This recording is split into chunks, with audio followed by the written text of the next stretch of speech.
Hello, so this is the Q&A answers part 3, which if I've got this right will go up on Saturday. Hopefully by Monday I should be settled in the new house and have my cable connected, but we'll have to wait and see. Anyway, on with the answers. David Mann says, do you anticipate the fall patch and other CTE inspired changes becoming baseline for Battlefield 5, Battlefield Bad Company 3? Yes. We already know it's going to be the baseline for Battlefield Hardline. I should imagine it's going to be the baseline for Star Wars Battlefront, and probably whatever comes next. From the way they're tweaking Hardline, I think that's going to take over from the Bad Company franchise. So Battlefield 5, I guess, will come along for the next gen consoles and the PC. It won't be on the old gen consoles, and therefore will probably be based on a slightly different version of the engine. Tonka Brain asks, what other games are you waiting on? Well, I guess we've got Advanced Warfare coming pretty soon. I'm going to give that a try. Games that I'm looking forward to.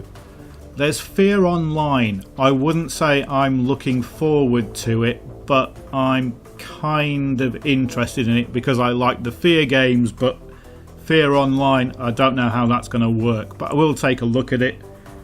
There's The Witcher 3 coming early next year. But if we look way off into the future, the game that I'm most looking forward to, which might arrive one day, is Cyberpunk 2077 from CD Projekt Red, and that's the game that they're bringing out after The Witcher 3, but that's probably not going to be until the end of 2015 or 2016. But that's a game I'm really looking forward to. Sergeant of Blood wants to know what my favourite close range optic is. I guess it's probably the Cobra. Depends on my mood at the time really. I tend to change from the Cobra to the Coyote depending on the gun and the situation and just my general mood. Kane wants to know what country I live in, and that's the UK. OMG, it's VMexRay. Should Hardline Premium be free for people who bought BF4 Premium? No, it shouldn't. You should have to pay for it like everybody else. If you buy Premium or buy a game, you've got to risk the fact that it might not work properly. And that's just one of the risks you take of buying things in advance. You get the bonuses, but you've also got the risks. Ian Games TV. Why do you think that Battlefield has lots of Easter eggs? Well, it's because developers like putting them in, really. Some of them are planted there for the obvious Phantom prospect and all those little projects, but mostly they're put in there because developers put silly things in when they're doing the boring bits of developing scenery and backgrounds and crates and things. Thistle Al Johnny says, do you prefer the M4 or the A16? Don't really use either of them, to be honest. The Jumping Gamers asks, are you gonna get Hardline? Yes I am. I'll get Hardline and I'll probably get Premium for it as well. Cody Pacman, what's your favourite gun class and why? Favourite class is Engineer, favourite gun is probably the SKS, and why? Because I get to use the SRAW and a DMR. How does your Rocket Cone XTD work? Have you unlocked all the trophies and could you show us them?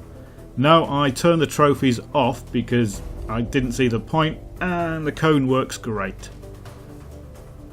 Ben Style says, what do you think of Call of Duty like the netcode had gameplay? I assume that means netcode and gameplay. I don't know. I haven't played Call of Duty in a long time. I guess I'll find out when I play Advanced Warfare.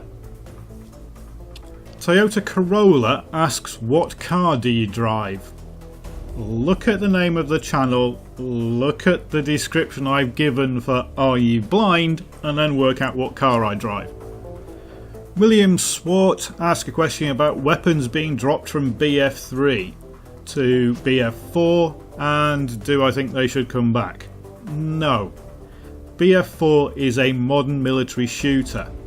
The guns you mentioned, the M4A1, the AN94, the M16A3 and the G3 are all old guns. And to be honest, why do we want the same guns over and over again? There are so many guns that would look exactly like the M16. The HK416, which is essentially an M16 with different internals. Why do you need the M16 back? Just live with it. The M16 is a rubbish gun. It looks horrible and we don't need it in Battlefield 4. Rockstar Gaming. Will you be buying PS4 and BF4 so that some of us can join you and play? No, because that sounds really expensive. OMG, it's Vemexray again. Are you going to play more games like Team Fortress 2? No, I really hate Team Fortress 2. I don't like it. Never have. Not a fan of third-person shooters, and I think I can live without them. Rockstar Gaming again. Will you be doing a face cam? No.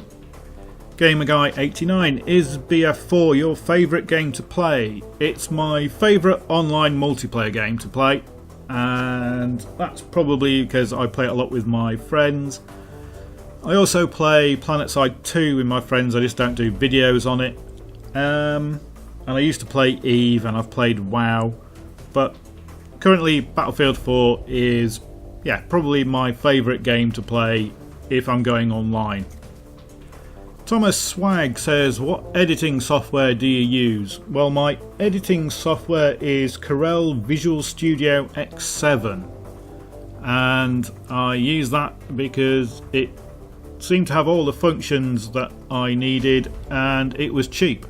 So I started off using X6, and I can't afford to get all the fancy Sony editing software, so I went for something that had enough functions and was cheap and I could just buy off the shelf.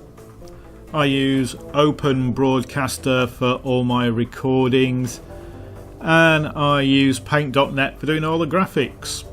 Occasionally I'll use other bits and pieces to do particular effects, but that's pretty much, I need something, I download it, I use it, and I delete it. I have tried XSplit and I have tried Fraps for recording. I used to use Fraps originally, but the file size is massive, although it is really easy to use. OBS isn't as easy to use. XSplit you have to pay for, so I've only ever had the free version of that. But that's it really. The three bits of software I use for the channel are pretty much OBS, Corel Video Studio X7 and Paint.net, and out of them Corel is the only one you have to pay for, and I think it was about £25, so about $40. Right, so that's all the questions. There were a few people commenting on the video I did about how my channel kind of works, about whether or not I was allowed to say the things I was saying. Now, if you are a YouTube partner and if you are using Google AdSense, then yes, you are restricted in what you can actually put out there because of the contract. I don't get paid by AdSense, I get paid by Curse, and the YouTube analytics that I showed were just the general channel analytics, so you can show those. In fact, I think you can make those available for anybody to look at. So now I'm not getting in trouble for doing that video. And I guess that's the end of this Q&A, which is probably going to be 2 videos now because I've been going for about 18 minutes. So I'll split this up into 2, and you've just watched the second part of... hang on, no, it can't be the second part of 3 Q&A videos. The third part of the 3 Q&A videos from this session. Thanks for watching. Right, so that's it for the Q&As, and if everything goes to plan, I should be back doing some normal videos next week. Thanks for watching.